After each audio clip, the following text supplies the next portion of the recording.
This is Warriors Anonymous.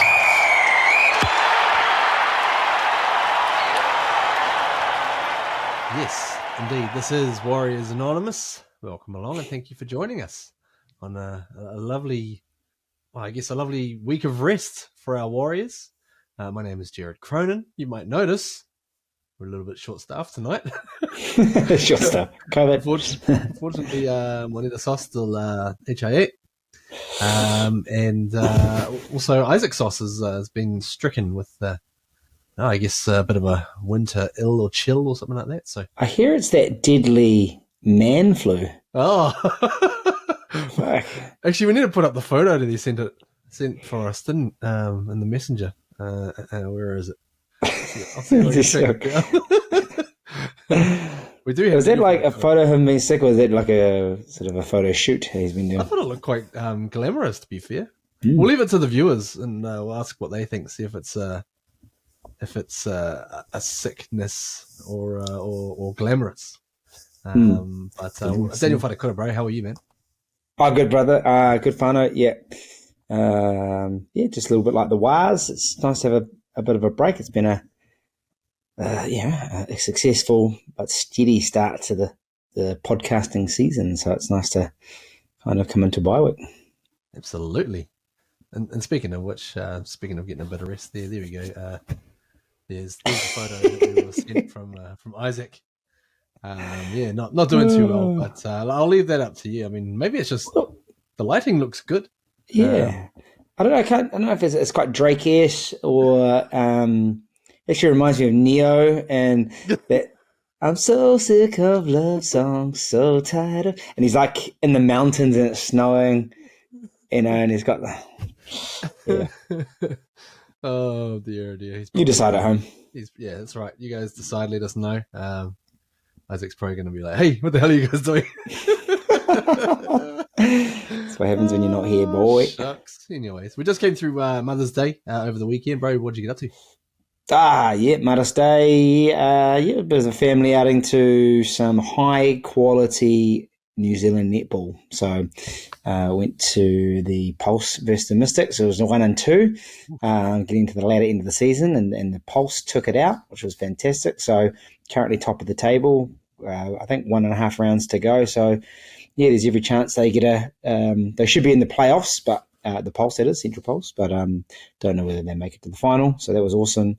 There's a game beforehand, the Central Manawa, who are the next tier down in New Zealand netball, and it's also the Wellington team who took out the grand final in the cup game, I guess.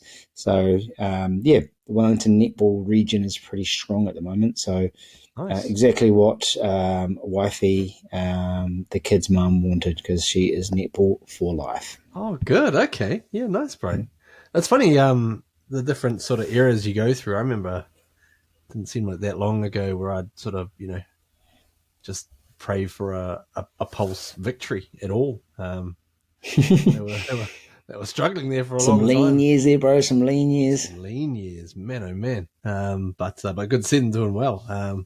Much like our boys, the Warriors, they're having a hell of a year. We're going to have a look tonight at the game against the Bulldogs, of course, the most recent victory, got the dub, yeehaw, as well as a few other things in the lead up.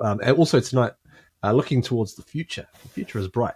We are going to be chatting to SG Ball Warriors, SG Ball captain, Tanner Stowers-Smith. So we're going to get him on and have a bit of a yarn about, what he's up to. He's also been playing New South Wales Cup footy as well. So it'd be cool to see, how things... how things are going in the reserve grade, and we have a pretty decent overview as to what's going on. So, it's going to be cool. Looking forward to that one. But bro, last week, of course, there were all of the there was all the maybe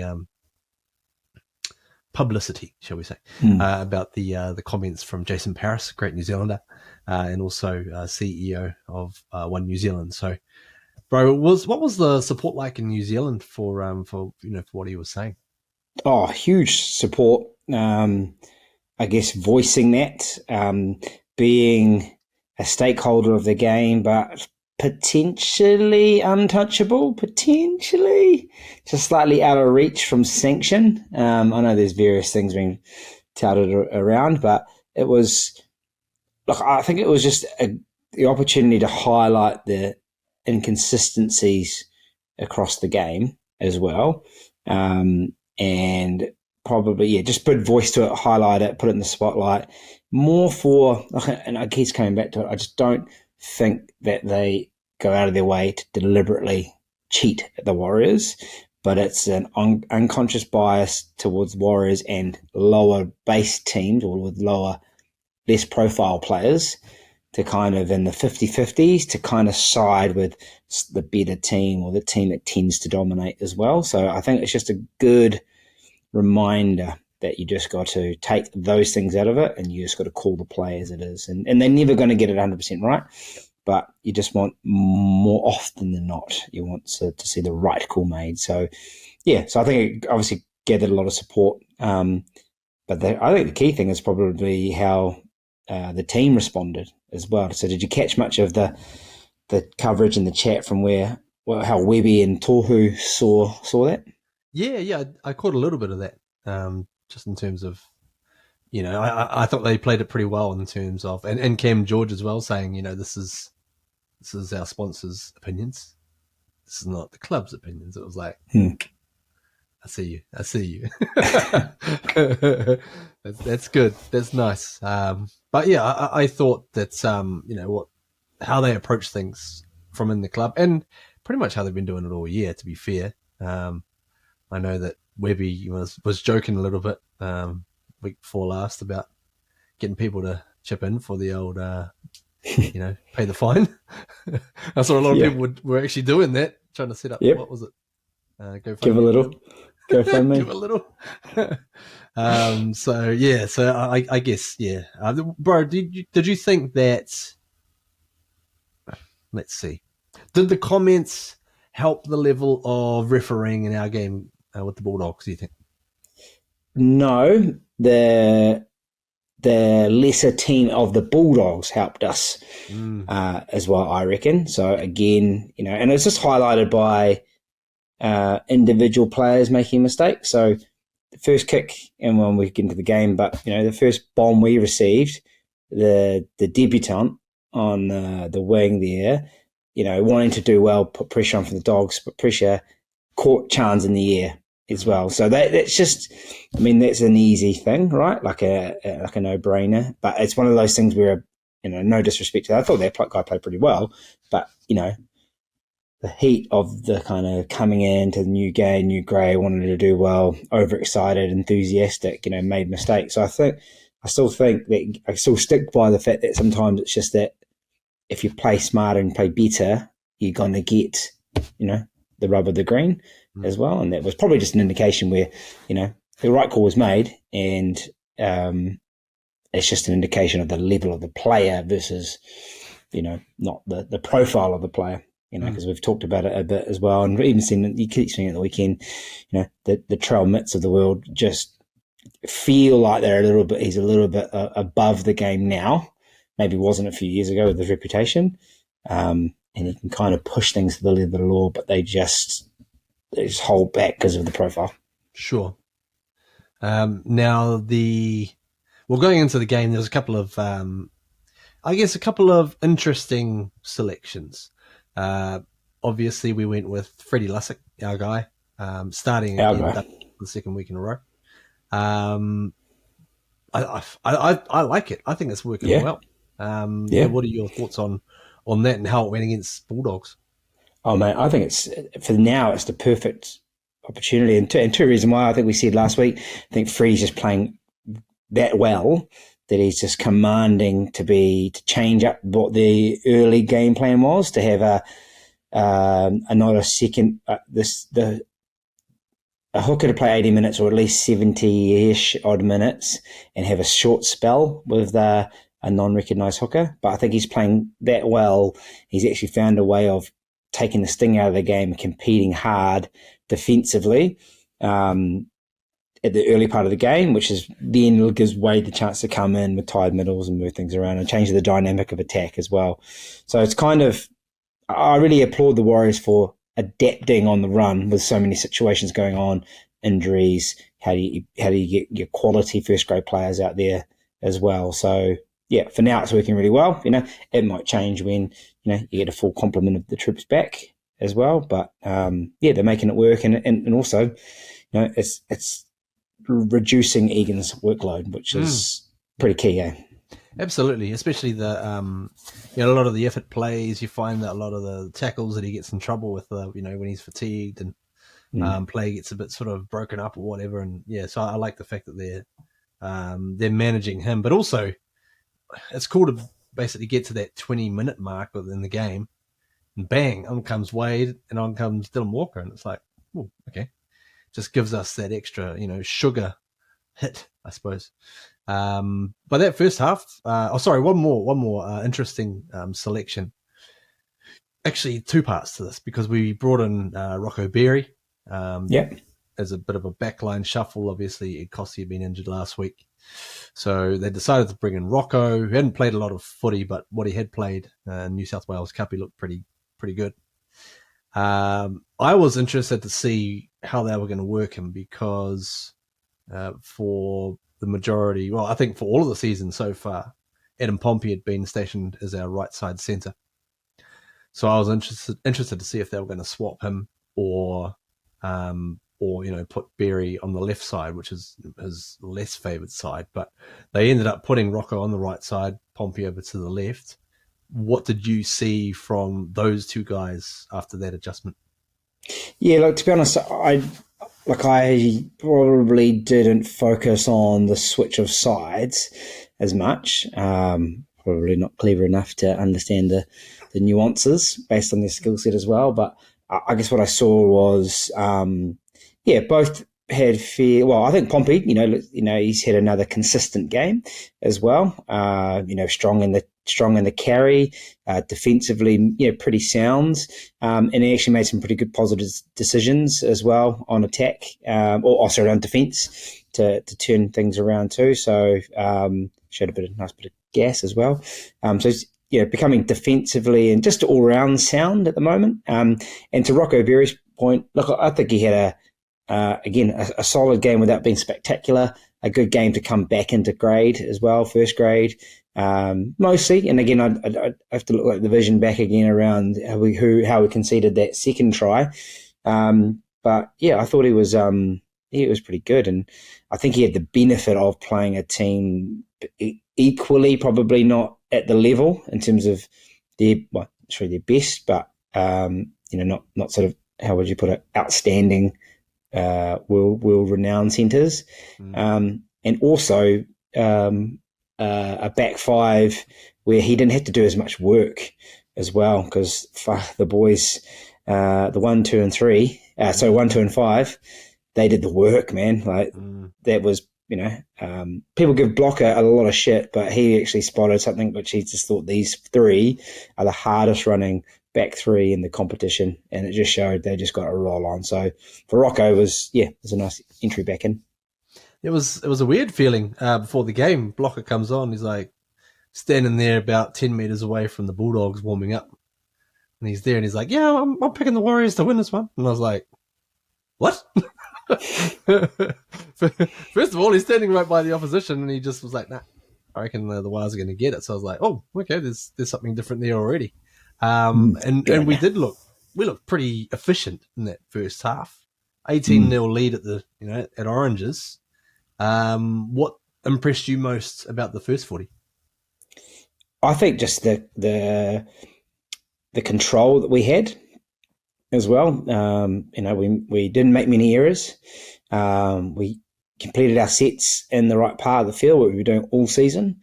Kicking game was pretty strong. And then we actually defensively from an attacking point of view, we saw opportunities and we took opportunities as well. So, we weren't afraid. We obviously saw that Perham might have been in the line, made a tackle, so he wasn't back to sweep. Johnson sees it straight away. Grubber kicks through, executes as well. How many halves, going around at the moment, or find feet in those situations as well. Execute a great kick through, on second or third tackle. Just knowing that the opportunities there, eyes up, played that. So, yeah, we just looked really controlled, really settled. And then, off the back of just awesome carries getting out of there as well, with the back three. Just like a 3-punch combo, man. It was just, I can't remember who started it. It was Chance, Dallin, Monty, back to Chance. Like, it was, I think one set they rolled 50. It was that impressive. Yeah. As well. So, love that. Adam was just terrorising the middle. And as you said, 20 minutes in, you bring some fresh legs and some fresh creativity. That's right. And part of that creativity was a beautiful short ball from Dylan Walker to Adam Fanua-Blake. First off, Adam Fanua-Blake, there's a bit of chat around him at the moment in terms of, where he's sitting in, in the pecking order of the top props in the game. Even some people, asking about, potentially Origin, which kind of selfishly hope he doesn't. But, it'd be awesome for him, obviously. But yeah, what are you thinking about Adam and his, where he sits among the game's elite at the moment? Oh, he's definitely in the top couple, really, isn't he? I mean, I think it's fair to say from just a pure skills and attributes and genetics perspective, Payne Haas leads the way. I think they reckon he can literally be an 80-minute prop if he wanted to, but they don't tend to put him up for 80, and they might put him up for 65 or 70. So, and the way he's playing is leading the way. But yeah, Adam's not far off. I think you've had a few of the bigger men, I wouldn't say fail at the moment, but they're not necessarily reaching the heights. But there's a lot of good big men out there. You look at the Raiders, you look at the Roosters, obviously you look at the Panthers as well. But Adam's got to be in current form and impact of the team that he's having in his side. Yeah, he's definitely got to be in the top 3 or 4. He's so hard to defend, eh? Like, as time is going by, you're noticing a bit more of that subtlety in the footwork that he's doing. And just his little, he'll take a couple of steps back and swing around on the defender. And, they've kind of got their systems on how to try and tackle a guy.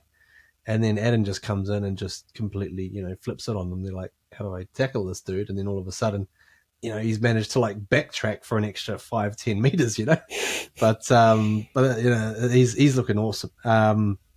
Not so awesome, perhaps, I guess, was the second half in comparison to the first. What was not going right in that stanza?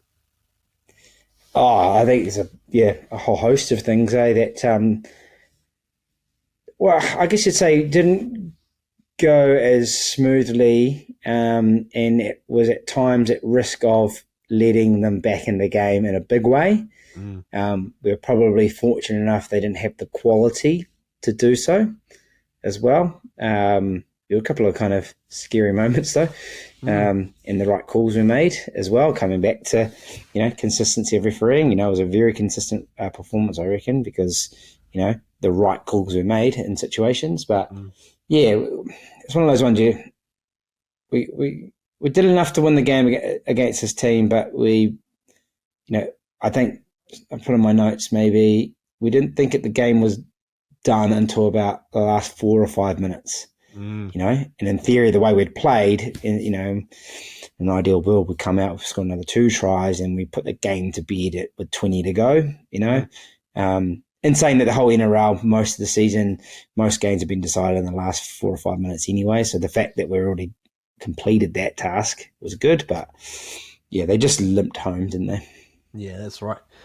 Including Ronald Volkman, who not quite limped, but how about a compound fracture in your bloody finger to play on with? No extra, medical needles or anything. You're just like, no, just tape it up and don't look at it. But did you see the chat about what he was thinking in that situation as well? Through one of his men, or could call him a mentor, someone that would have given him a bit of shit at the club for making him hard him up. So obviously hardened him up quite a bit because he just hats off to the young fella as well. And I love the post match as well when they just talked about how he was just carrying on about it as well. The try, I was really happy for him. I thought he had a really solid game, and actually, he actually provided that foil to Shawnee. Because I think the issue we'd had with Dylan, obviously a couple of issues, him not being in the middle and doing what he does, but at the same time not really being a credible last play option as well. So you could just load up on Shawnee. But Volke was there. He was available to kick ball in, make plays. And how good was that try? Oh yeah. And what do you think that does, for a shot of confidence for the young guy? It's you know what, I can do this, bro. I can do this at the top level. Yeah. I think that's really really exciting. Good to see some confidence for him, and even Rocco as well, Rocco Berry. Just thought, from what had happened to last year, with the ups and downs and the downs and the downs. Good to see him getting a little bit of positivity going. One more question before we bounce. Go chat to Tanner. How big is it? How big is this win for the team heading into the bye? Huge, man. I think for various levels, it was touted as a must-win to confirm how the start of the season and the level that the team have been playing at as well, because we always go on about this. These Doggies are a team in growth mode, and they're plenty of injuries themselves and finding their way, and I think we all know in the next 4 or 5 years they will be a team to be reckoned with the way they're set up. But we just have to beat teams like that to be serious. Considering you come off the back of 3 losses to teams that on paper historically are above us, so to beat them, which is great. To beat them also knowing that we're running on empty as well, was very, very important just to get that 2 points, and then even just reinforce, mentally ability to go into the bye, freshen up, know you've got 2 points next week, and then know you can have a real red hot crack at let's be honest, a Brisbane team that will be short 5 or 6 of their best players. That just should just give a massive boost of confidence and energy to the whole squad. Yeah, and with I guess with a couple of weeks off, you could have a look at what the Newcastle Knights did and do a week in Bali. I think it was just Bradman Best though in the end. To be fair, and I think it started the whole team's going, and then I think a few players dropped off, and and rightly so. They had a bloody good win against a Titans. You just never know what you're going to get with the Titans, eh? Lots of chocolates. Lots of chocolates, man. But we'll talk about it a bit later. But yeah, great to get. It felt like a 4-point win, really, for us. Yeah, sort of sets us up as well. We've got a good stretch coming up after after the bye. So also in the New South Wales Cup, we had our Warriors score a 14-all draw against the Bulldogs. Really interesting game, that one. Obviously close. And so next game they've got a bye, and the team remains still in the 3rd spot. So I guess a good sort of result. But we're going to chat to someone in just a moment who was involved in that game. See how the boys are feeling after that, and that is Tanner Stowers-Smith. So we'll chat to him in just a couple of moments here on Warriors Anonymous. All right, welcome back. As promised, we are chatting to Warriors SG Ball captain Tanner Stowers-Smith. Hey, bro, thanks so much for jumping on tonight, man. How you going? Yeah, thanks for having me, guys. Been good tonight, just chill one, so glad to be here. Yeah, good stuff, man. Now, you've obviously joined the New South Wales Cup side in recent times, but also probably even more exciting for the Warriors Anonymous members is that you became a member of Warriors Anonymous, bro. What made you make that decision? Oh, I don't even know. What are you thinking? I don't even know. I think I just seen the page on my Facebook somehow or something like that. I was like, oh, why not? Might as well join it, eh? But I just I somehow ran and found it, I think, and then I was like, might as well just request it, and here we are. It must have been all the positive chat that we have about the fellas, the brothers playing, all love, no hate. That's how we roll, brother. Exactly, yeah. Yeah, right. That's the way, man. That's the way. Yeah, man. Hey, so awesome opportunity, bro, to be captain of the first SG Ball team, bro. So how's this season been for you taking the reins? Yeah, I was kind of surprised being captain. I mean, I went into trainings and that just trying to do my best and stuff. But especially being a new kid in that from Christchurch, just not really knowing anyone in the team. But yeah, I was learning a lot over the preseason with the NRL squad, so I was kind of just taking my learnings and trying to apply it down there with those boys, and yeah, it just kind of turned out well. And it was a real good experience to be captain as well. So it was like a new experience as well, just kind of having the captaincy on my back, especially for a kind of like a higher team. But I loved every second of the day. Yeah. Awesome, bro. Awesome. And you come from a bit of a proud league family, bro. So tell us about your great grandfather. Yeah, so great grandfather, he's Pat Smith. It's a old Kiwi, obviously, but yeah, he's a legend of the game and stuff. So that's probably where I get a bit of my league background from that side. But Sure. Yeah, brother. Yeah. And just touch on before Christchurch. So was that where you grew up, bro? And what was your journey like getting into this Warriors pathway? yeah, so yeah, I was born and raised there. Went back and forth from Australia just as young as the earthquakes and that hit. Came back around, I think it was year 7, I think, and then just went through high school in Christchurch and was just playing first 15 rugby. Just played that for 2 years and was only really playing rugby, I think, and only probably managed to get 5 or 6 games of league during that 2-year period, just because rugby is kind of the more dominant sport down in Christchurch, just with all the teams that compare to league. Like, league's not the strongest down there, but it was just kind of focusing there, and then ended up playing in that PYC tournament. Just the one after COVID. I think there was still no supporters at that time, so still relatively fresh. And then from there, that's when I was approached by the Warriors and that, and that opportunity arose. So I just took that from there.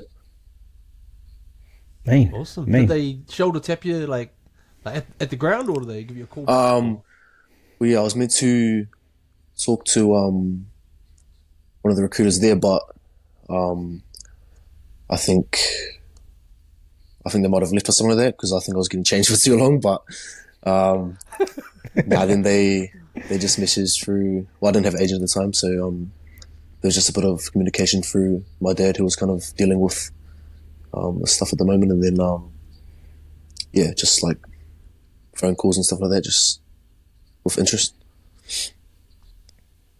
Man. Awesome, bro. Awesome. It's good stuff. And obviously, the first game you guys had was versus the Bunnies over in Sydney. What was that like, bro? How were the nerves before that one? Yeah, that was a mean game, eh? Obviously, real close in that, and I was real nervous, especially like because it's a different kind of brand of football when you play those Aussie boys. You know what I mean? Mm-hmm. They're so fast, and the speed of the game compared to New Zealand, especially the grassroots here, is just heaps different. But all the boys were real excited, especially some of the boys haven't even been over to Australia yet. So for them to go over to Aussie and play over there, especially with a big crowd too, all the boys were real excited and loved it. But I was quite nervous, as you are, and then kind of make your first tackle on that, and you kind of ease into the game. But I was really excited to play that as well. So it was a mean experience. That was a bloody. I remember that being a Yeah. We had to have having like 15-minute water breaks, I think. So after the 15-minute mark, something like that, we got to stop and have water because it was scorching, But boys managed to keep up with it well, so it was mean. Yeah, awesome, man. Now you guys have in the SG Ball team. You've got a legend of the game in Adam Blair as your coach. What did you learn from him, and did you have to ever sort of pinch yourself that this was all happening? Yeah. Obviously, like Blair being a real good player in the game and stuff like that, it was kind of cool to have him coaching and sharing his experience. Him being a front row too, me being a front row as well.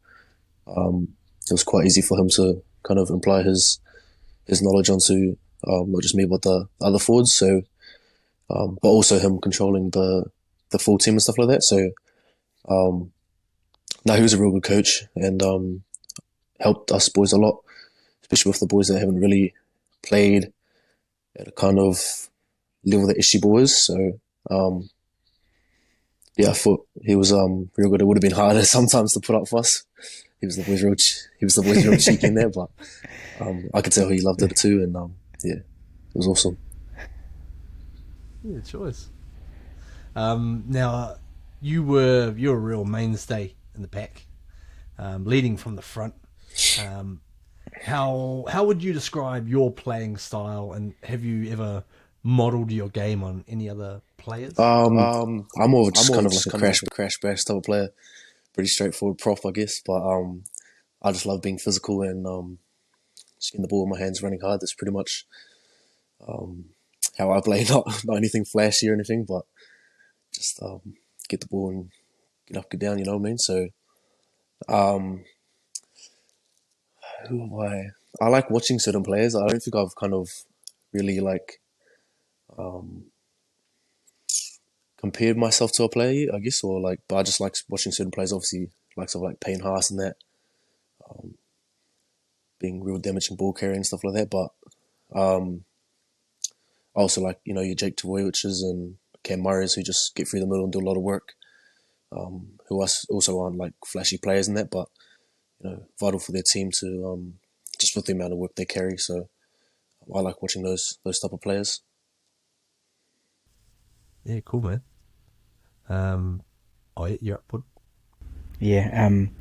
Now you and Liquor have been elevated to the New South Wales Cup team, bro. What's that been like? Taking it to the next level. What do you mean? Yeah, Liquor's obviously he's a freak. He's been covering up issue ball since game one, so he got elevated early, which was all deserved. And yeah, he's been dominating even up there. So it's been a real good experience, especially have Slade, the coach, because he's just so just awesome coach, and Rick as well, just with their knowledge and stuff like that of game, and also being around the boys who are close to cracking NRL / playing NRL. So playing around them has been like a massive learning for me, and the coach is just helping me develop my game, just step by step.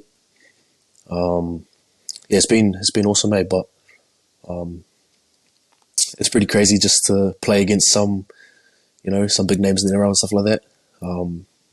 So that's been like a real mean experience for me and Liquor.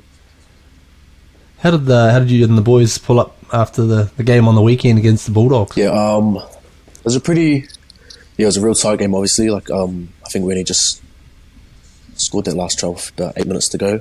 But it just shows the boys never give up and stuff like that, and kicked that penalty goal just about at the end. So no, it was a real arm wrestle game. Like, it's just set the whole game. Not really. It was only 14-0, not like a massive score. So, and they had a real good team as well. They had a lot of NRL boys playing in there. So, yeah, for the boys to go out there and end with a draw was a real good game from us, I think. Saw some of those seasoned big doggies forwards bloody getting stuck into you, bro, and giving you a bit of a welcome. Yeah, big boys, but just how it goes, I guess. Got one here and there. What's the chat like, bro? What's the chat like with some of those older boys? They get into you at all? Oh, not really me. I don't really say anything on the field. I'm not really a big kind of talk smack person, but probably saw in the Roosters game, old Dylan Napa and Zion gone had a day. Nah. But yeah, there always is kind of chat here and there, but I kind of just not really. That's not really me, so I don't want to go and let your actions do the talking about it. Especially being like quite a I've only played like 2 games now. I don't want to go up to the boys that have played in a row, start talking smack to them. It's not my place. So. Nice one, brother. No, nice. still, yeah, can just imagine. Still crack up being around it that way. But Yeah, man. Funny as, eh? Funny as. So obviously SG Ball's under 19s, but from next year, Warriors have a Jersey Flegg team, bro, under 21. So how critical is that going to be, you think, for the squad that you guys are in, the SG Ball team, as the guys get older and go through, to have that extra pathway? no, it's going to be massive, because especially just looking at it now, I mean, after SG Ball finishes, obviously there's not much else the boys can do besides just play Prem grade here. So for the boys next year that play SG Ball, when that finishes, it can obviously move to Flegg, which is obviously going to be a main step for them, but also gives the boys that are playing Flegg like a proper development stage, to be playing through there and get really good quality footy. It's going to help the development heaps. And just you can just see it this year, like all the boys that are playing that did play SG Ball, they've just gone, most of them besides obviously me and Lecker, are just going and playing kind of club footy here. So for them, if there was a Flegg this year, for them to move on to SG Ball, Flegg, it just gives them another step to develop properly. So it's going to be massive next year, especially for those boys that move up. What's the I guess what's the sort of turnover like in terms of age? Like, is there going to be a lot of guys still in SG Ball for next year as well? There was actually quite a lot of boys that are still eligible for SG next year. I think there's about 5 or 6, and this they're cool. Some of the best players, like obviously Lecker, he's still in school. We've got Seal Kali in that, who's still in school too. Kalis, Rodney, all those boys that can play again, but I think the club will try push some of those boys up to Jersey Flegg just to fast track development and get them ready. Yeah, that's cool. Now but what's the move been like for you, bro, like going from Christchurch to Auckland? How's it was obviously pretty scary at first, because I'm staying in the Warriors house now, which has been mean for me, just connecting with other boys and having that support around me. And but when I first moved, I was staying out in Devonport, just kind of in like a little flat by myself. I had some real good support there for Lady Pip and that helped me a lot, and still do help me, so that was good. But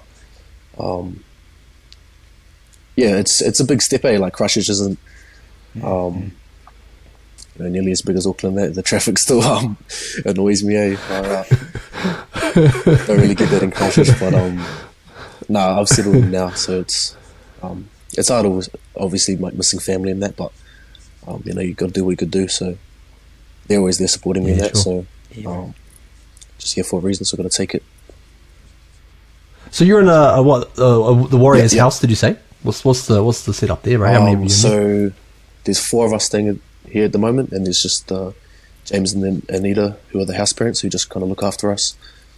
And there's me, Ben Farr, who's development at the moment, Sangele, who's trainer child, and TP, who's a young fella, 16-year-old, still going through school.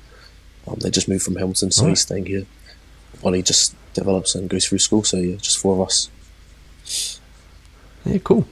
Who's the chef out of you boys? We don't do too much cooking. James is a mean ass cook, and cooks us dinner and that. So it's awesome coming back from training and that. When you're tired and stuff, and having a nice home cooked meal there for us. So that's been mean for us. That's cool, man. So it has been quite a long, for yourself, pretty long season already. You've been playing since what, early Feb? Is that right? Feb, something like that. Yeah. So I guess it must be so vital to have that kind of support when you just sort of going through, and especially when you got away games as well. You have to travel there and back. It must take a bit of a toll on you. I mean, it's also like exciting going to Australia and that, and just being around the boys, having a good time in that too. But yeah, it kind of does take it out of you sometimes when you're traveling, back and forth every week. So it's awesome to have the support behind us here at the house. Yeah, cool. And any of the boys you PlayStation or table tennis or any guns of that? Or? Yeah, Benny and TP got I think TP's got a PS5, and Benny's got a PS4. I got a PS4 too, but I haven't set it up yet. Still need I need to buy my own TV. So somewhere there, but I think the boys just watch movies and that. I don't think there's. Oh, Benny likes to play a bit of Fortnite and that. I think I always hear him yelling and shit, but no, not too much. Yeah, sweet. Oh, bro, nice.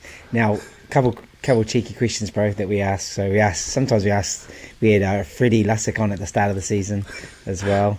So we always want to kind of get a sense of who's who in the zoo as well, bro. So if you think about the cup team at the moment, who do you think's the biggest grub, man? Who's the biggest cheekies fella? Maybe the wannabe Jazz Tavanga. A secret safe here, bro. It's a safe place. It's all good. I don't know, jeez, that's a hard one. Grub. It's hard. Grub or just Nukuro trickster, the fellow who's always up to mischief.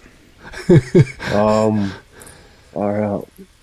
Always up to mischief. Probably off the field, probably Lecker. He's always doing something not good, But yeah, he's crack up. On the field, I don't know. There hasn't been too much that stuff going on. Off the field's good, brother. Off the field's good. You know, the real characters come out, So we've got Lecker for that choice.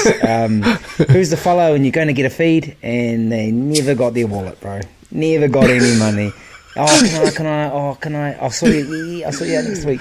Or, especially living with Sangele. He's always asking Benny to shout him.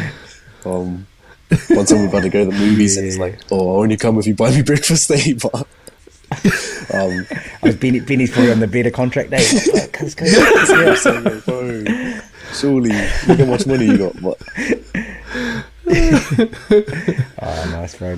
And we did this with Freddie. Actually, we're trying to figure out pound for pound who's this kind of strongest. So then we were talking about the NRL squad as well, and we just thought because he's a little fella, but he plays with a bit of heart, So in the gym, bro, throwing the tin around, who you reckon's pound for pound got the award there for the strongest guy?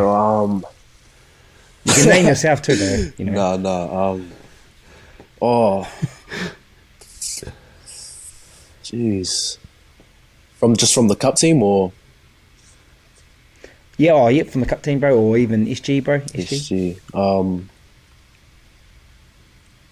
Like a player when I was in preseason that was there. He's not there at the moment. Nella.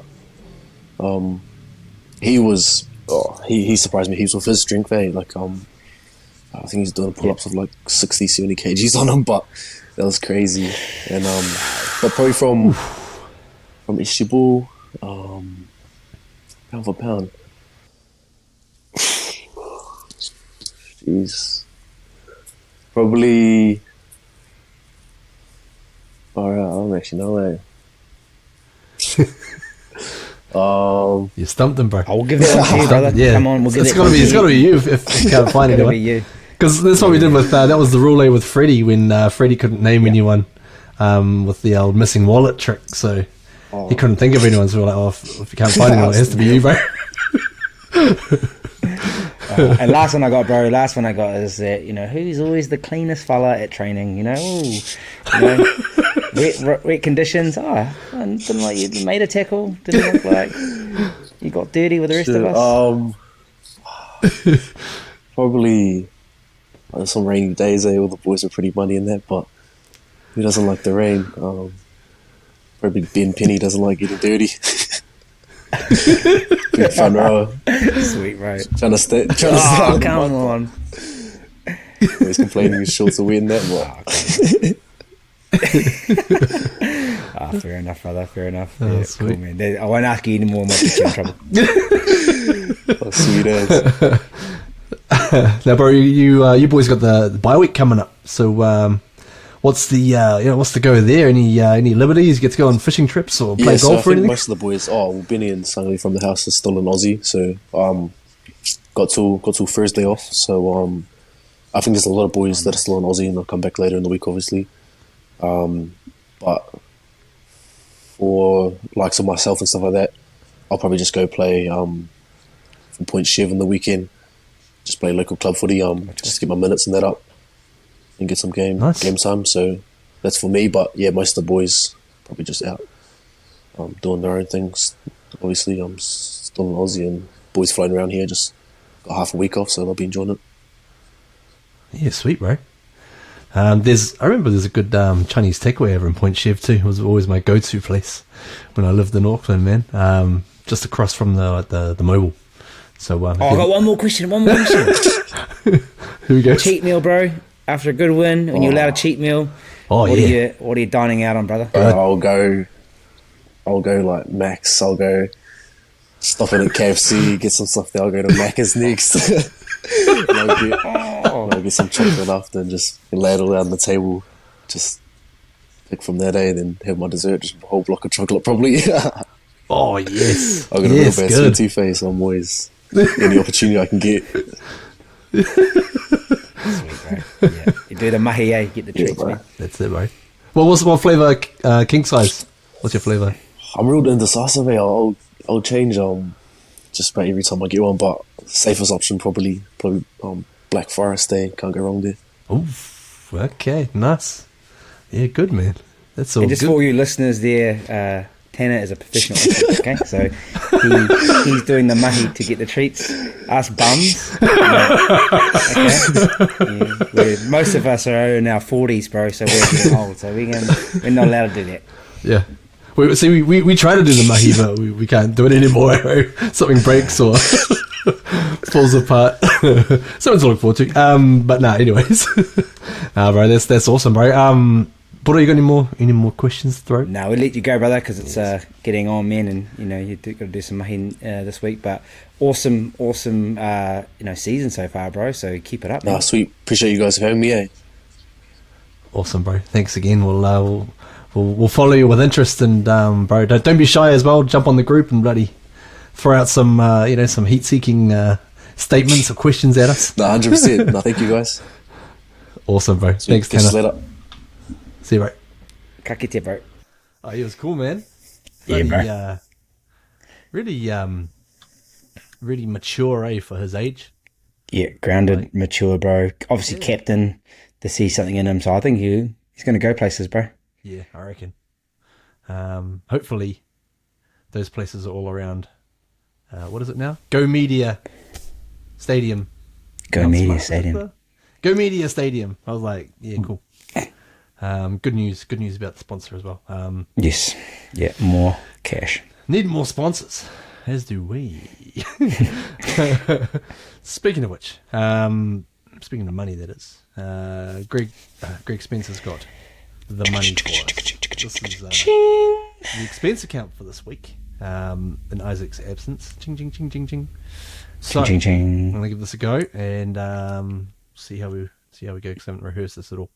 Now, Adam Fanua-Blake never scored in consecutive matches throughout his first 161 NRL games, but he's now achieved that twice in the space of 4 games. Okay. All right. I like that.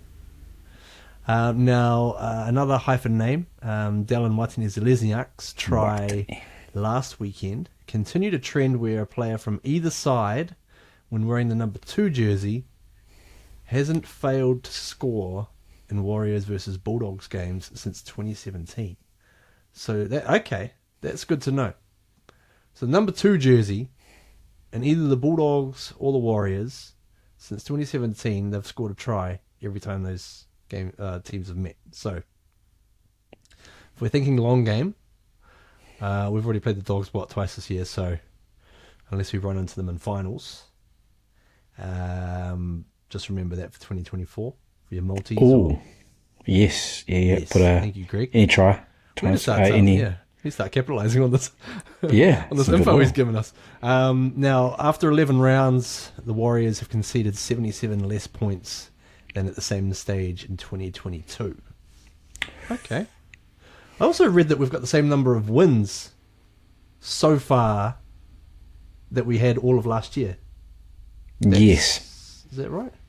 Yes, we would have had like 6 wins and like 2 draws, and we would have. I'll just check do we really need to check that? Yeah, we'll check it.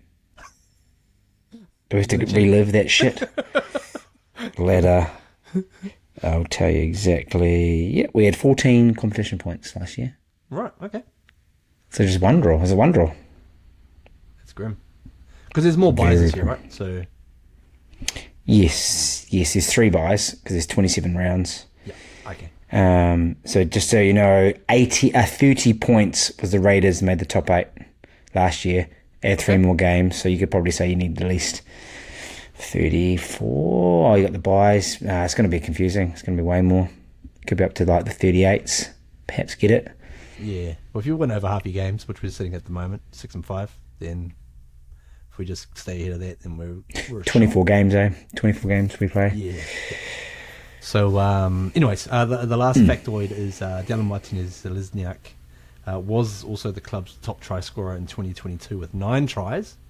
That had him finishing 46th equal amongst the NRL. Currently, Edward Cossey and Adam Whanoa-Blake are sitting tied for 26th spot with their 5 tries. And Wade Egan is sitting 42nd equal with his 4. So, yeah, okay. All right. So basically you're saying we're having a lot better season than last year so far. Thanks, Greg. In a short sentence, yes, that's the expense account for. Well, the data highlights exactly why. Data driven Insights. We're a data driven insights podcast. We are. And then we're going to do an AI version. Well, we are when we. Is this real? Expense. Is this actually real? Is this the real? Thanks, life? Greg. Thank you, Greg. Now, speaking of some less scientific views around the game, Buddha, have you got us lined up with a delicious, tasty, nutritious NRL wrap?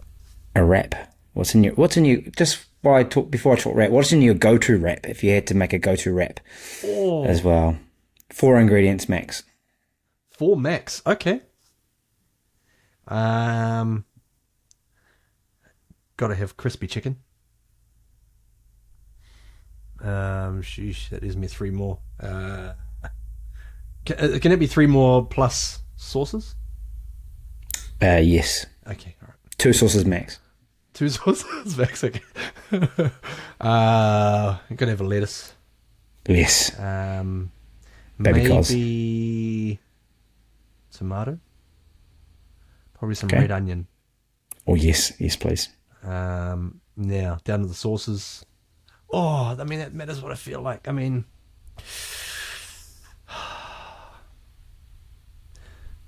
I'm gonna say probably something like a mix of a mayo and a barbecue sauce. Okay, nice. What do you think, Andrew? I'm gonna go for the vegetarian option. Just to mix it up a bit. Love a baby cos lettuce in there.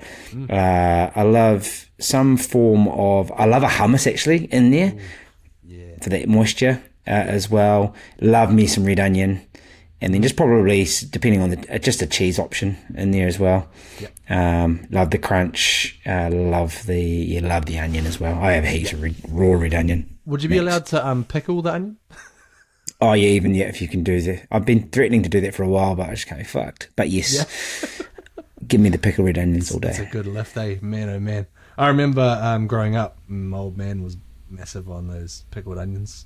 Had them like cheese and crackers in it, and I never understood. I was like, the hell? And now I'm like, yes, I get it. Attaboy, Adrian. Thanks, AJ. Let's wrap it up. Storm get the Broncos amid ref chaos as well. So right in the mix of, the storm that we created in terms of reffing decisions. Yeah, there were a bunch of controversial calls as well. How controversial did you think they were? I didn't think they were, to be honest. Not in the context of the season, right? And how they've reffed it. Nah. I mean, the Carrigan's hip drop, I mean, that was, it's silly, but based on how they've been calling it, it's like, well, I just felt sorry for him because it seemed like he'd made an extra effort to slide down the legs a bit more to make the tackle, but c'est la vie. The Reece Walsh strip, try. I thought that was the right call. Close, but the right call. There was a Storm try disallowed because of Xavier Coates had I think maybe one big toe offside.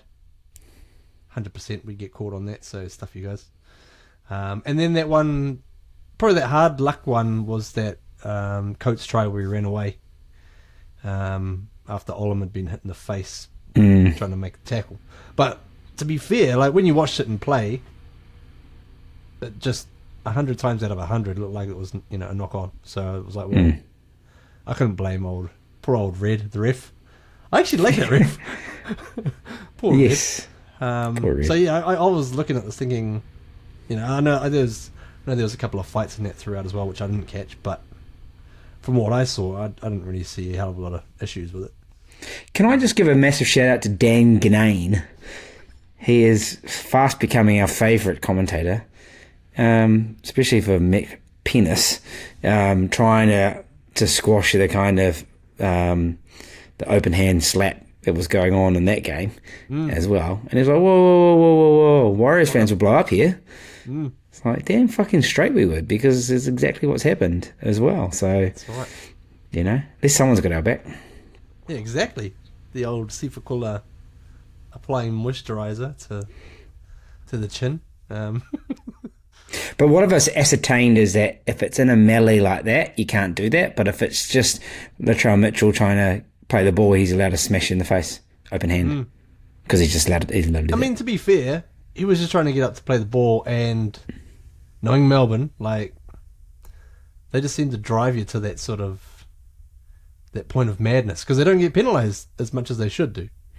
True. And Harry Grant was just draped around him. Latrell was already standing up. And it was just like, get out of his way, or he's gonna give you the mitt. The midi. Can I just say, can I just give everyone a bit of a context of how well we're playing? We contain the Panthers reasonably well on a hot track as well, and not at home. But we actually handled what they could throw at us. So we didn't have enough firepower for various reasons to fight back as well, and they just tore the Roosters a new one, absolute new one. How did you see that, man? Yeah, that was. I was thinking that when I was watching it. It's just, I just look at the Roosters. I'm thinking, what is going on here? Pre-season, they were the team. Everyone was picking them to go top spot. New recruits and everyone looking good, but I have no idea. I don't know what's going on. Robbo's a great coach. Something's not clicking. And it probably will at some point, but at this point, you don't expect to see the Roosters getting eaten like that. Can I just say, Scott Sorensen's fantasy points for a man that doesn't get selected that much in fantasy was off the Richter. Maybe 94. I think he ended up on, and it was like 55 by halftime. Yeah, who's going to be picking him up? Has anyone got him in our league? I don't know. I'm going to try get him in there. I need some help in that league. I'm in strife. Oh yeah, I'm doing all right. I'm you think 9 on the trot. Yeah, I don't know how random. I don't know how.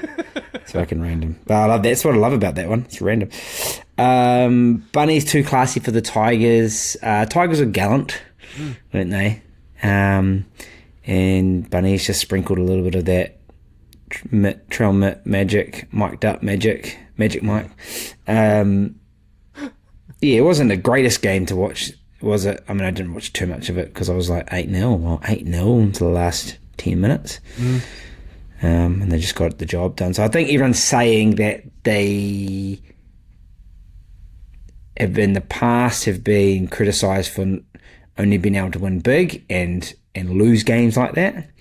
But they defensively just, I mean, look, Tigers aren't throwing 1,000 things at you, are they? But,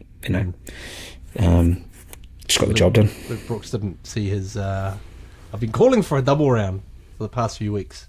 Yeah. And he had the opportunity. It wasn't a traditional one because it would have been passed and then he would have passed it back to the same side where the guy was. But that Jareem Mbula, man, He looks like a good player, bro. I'm excited what I see from him. There's quite a few of those Tigers players who are looking pretty good young prospects. So my needless to say, my workmate Tim, he wasn't wearing the full orange ensemble this morning, which was a shame. He said he would. It's pretty offensive, isn't it? Really, when you think about it. Like the colours are just a bit, meh. Oh, I love the colours. Yeah. I love orange. I said the orange in the black. I'm sorry. Probably sorry. Maybe I must say that about the Warriors colours as well. But yeah. Hey, also, just on Warriors colours, the old throwback jersey brought in the silver and black. Oh baby, so good. Yeah, it all got snapped up apparently. Just like that. Yeah. Now it's all of the bootleg ones on AliExpress or whatever. Yeah. Don't be fooling people. We'll whip through the Remainers. Cowboys smacked the Dragons. Apparently the Cowboys went flash to the Dragons. Just mud. And apparently there was just, the officials from the Dragons just weren't around to give or to celebrate Ben Hunt's 300th game. Just probably just sums up how the Dragons are going. Yeah. Raiders, they just keep on keeping on.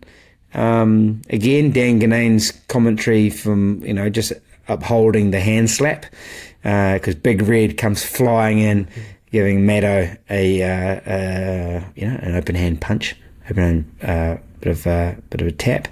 But the Raiders get a job. They've got a big forward pack. Do they scare me? Nah. But they are a hard team to beat. I'm not actually scared of anyone. Nah, fuck you. I'm not scared. Bunnies, maybe. Bunnies. Scared of bunnies. That's a fair point. And look, true to form, every year's Origin springs around, Kalen Ponga just sort of shows why he's the $1.4 million man. He was good, eh? Yeah, bro. He was real good to be sitting on my fantasy bench. Yeah, he was real good. What did he score? He got about 62 or something like that. Oh, that's a solid little outing as well. But it looked better than 62, didn't it? It did. But I'd had him and he got 9 points the previous week. So I was like, he had the worst game. The worst game anyone has ever had in the NRL was our mate Folsom Close, Kane Evans, from what was that, 2 seasons ago? I think it was, yeah. Yeah, that was the worst game that anyone's ever had in the NRL. But Kalen had a poor game, and man, the fans weren't happy. So I think he repaid the faith. Well, I mean, it's funny as well because I think Knights fans are at a point where I feel like there's a decent section of them who actually won't really be celebrating the fact that he went out and had a massive performance. It's like, sure, if he could back it up a bit more often. And to be fair, I mean, this year as well, he needed to be on the field to be able to do that. So, but I know that there's a lot of frustration with how he, may or may not perform on any given week. Yeah. And I think they've just been travelling reasonably well. Obviously, they beat us and they had a couple of good wins as well with grafting type players as well. But maybe this talks a little bit about the Titans' flimsy defence as well. But David Fafita, he's also playing himself into some Origin form, which is really good actually because he's such a big man, explosive. You just love to see a big man terrorise people. Oh yeah. He's a freak. He does things that no other second row is going to do. And yeah, I find it still, in a way, I find it still a little bit sad that the Broncos lost the forward pack with Haas, Carrigan, and they lost Fifita, among other guys as well. But you just think about what that team could have done far out. It's like the dynasty that never happened. Exactly. And then the last but not least, it wasn't the greatest game in the world. It got quite interesting towards the end, but Sharks get the win, not convincingly, because the best, actually Manly actually came back in that game. As I said, don't believe the hype, because I think Manly are not what they should be. And Tommy Turbo, he needs like 2 seasons out to fix himself. Although he showed a lot of intent and he showed a willingness to get into the game, but I guess everyone's just dining out. Was it 2020 when he just absolutely was unplayable? He was untouchable. It was video game mode. Just create a player. Why are you doing that? And he's like, well, I mean, shit. Can anyone do that? Like, I don't even know if a creator player could do that anymore. But yeah. Do you reckon he plays Origin? I don't actually. I don't think he'll play Origin. He might feature in Origin later in the series, but maybe not. But also, New South Wales have a known and notorious of not picking the right team at the start of Origin. And they picked the right team in game 2, and then they failed to pick the right team in game 3. Yeah. Anyway, And they pull out that latest. What's that latest sledge that New South Wales don't know Origin or something like that? It's funny, because you and I, we're Blues through and through, But I actually resonate more with the way the Queensland have the grit and determination, but I just can't go there anymore. I just can't. Yeah. Not allowed to. Now my colours to the flag, bleed blue, kind of. Jabil, See, old Jabil's going well too in the rugby this year. They're doing very, very, very well. The Hawks as well. Yeah. Really? I'll send you the team song that went round a couple of weeks ago, starring one Andrew Wharekura as well. Getting quite excited as well. It's very team songs for wins. It's very important, right? You got a team song, so. Yeah, cool. But yeah, back in the boys. Yeah, cool. Well, we've just gone way off topic, but it's been fun. It has been fun. Great times. I suppose we should probably jump. We've got no game to look forward to next week from the Warriors' perspective. That is, there may be some other stuff happening which we'll use to fill the time. It's starting to be like that old Pablo Escobar meme. You're waiting for the next Warriors game, like. So there is a few things circling, and I know they're just murmurs, but there's a very strong on a arrival codes equivalent of NRL 360. I don't even know what they call it these days, but real strong chat that the Blues just might end it with Roger, and Roger might end it with the Blues to make himself available for the Warriors. Can they pay freight?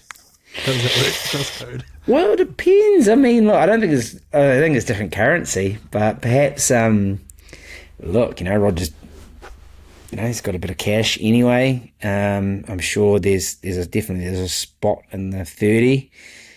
I'm sure they can just, sign him up. Yeah, I mean, if it's going well, the season's going well.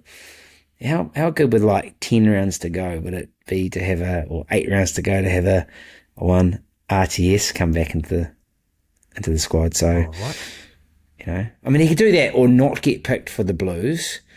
To be, my understanding is back down the pecking order again, because they've got a couple of guys like Jack Goodhue and Braden Enor coming back into form. Sorry, wrong code, but yeah, it just signs.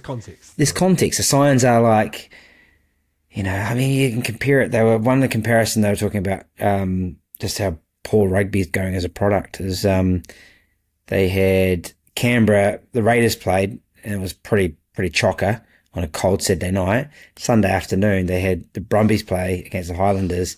It's fucking empty. Damn.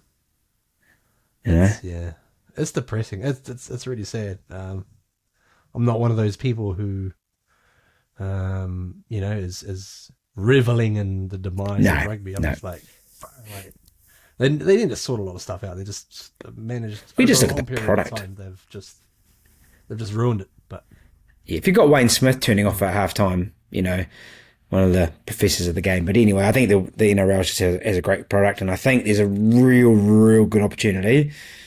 The NRL wanted to is to kind of push for that second team here. So what's the don't do it. What's the RTS thing? Yep. What point can we get to? Like, will we get to say week 16, 18, maybe? And So we think about it. So the Super Rugby season, where they got a couple more rounds before they go into playoffs, and then they'll be picking, like, are they doing June tests? And they'll be doing June tests as well. So it depends whether he hangs around to get to the World Cup naming, or if he's going to have pretty strong mail that you're not really going to be required. Even, you're behind 7 or 8 midfielders, perhaps. Then so the decision's there. I mean, but you never know. Like they say in Origin, they don't pick the team 3 weeks before Origin. They pick the team right up until the last games of the round, because you just never know who's going to be there. So, and there's been a history of midfielders breaking down. A bunch of them are coming back from injury as well. So yeah, it's all up in the air. But look, I think if a few things don't go his way in the 15-man game, how nice would it be just to slot back in and help them push for a top 8? yeah. How about this week 18 New South Wales Cup? We see Jazz Tavanga making his return. Yes, And a guy named Roger playing on the wing. There you go. How would that be for her? that'd be great. And we also shout out the fact that Mitch Barnett's coming back. Yes. See you Mitchy soon. Barnett is coming back. See you soon. Oh, I can't wait. Can't wait. Yeah, it's good. It's good to feel like the tide is finally coming back in. At least it feels like it anyway. Yeah. I probably shouldn't have said that. I might have just jinxed it. Anyways. Sweet bro. Yeah. Anyways, we've done all right, bro. We've done all right. Short-handed, but we've done all good. This has been Warriors Anonymous. Check us out on.